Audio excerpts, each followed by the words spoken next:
Ayan, si Tatang, ang Tatang kong Pogi. Ay, birthday niya today. Ayan, happy birthday to you. Happy birthday to you. Happy birthday, happy birthday.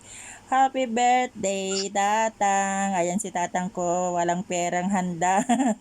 Hindi humabol yung aking sahod. Kawawa ang aking tatang, walang pang birthday. But anyway, malapit naman na tayo magkikita, Father. Ayan, pag uwi ko na lang tayo kita bigyan ng pera mo na gift ko sa iyo. Ayan, ang aking tatang ay birthday niya today. Ayan, binabati ko ng maligayang kaarawan ang aking tatang na gwapo. Ayan, ang aking tatang. Nagpapatay.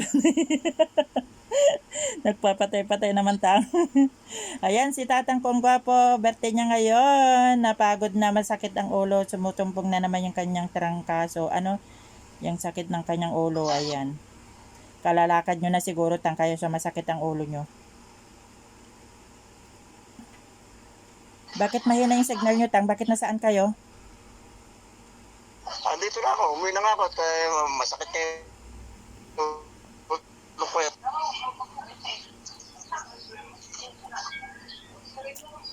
Kit, nandun sila sa bukid kanina. Nagluto si inang ng pansit saka sopas sa malagkit.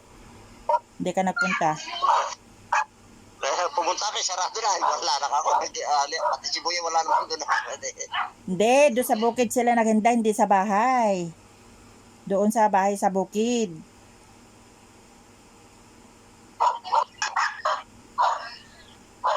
Basta nagsimba Ngayon eh. wala silang simba ngayong linggo. Wala silang kwan ngayong linggo. Daw sabi ni kaya nandun si inang. Wala siguro yung ano nila. Sa sa baka sa next sila maghanda. Kahapon di ba kayo napunta sa bukid?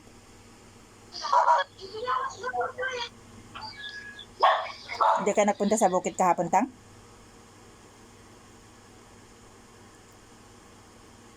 Mahina yung signal mo tang.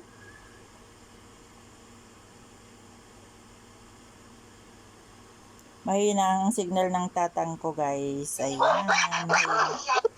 Mahina yung signal niya. Hindi naman sila sumali. Baka umuwi na sila yan. Baka umuwi na siya. Nandun siya kala Ate Isay kangina eh. Doon sila na nanghalian. Umuwi na siguro, sinabi ko lang. Umuwi na siguro yun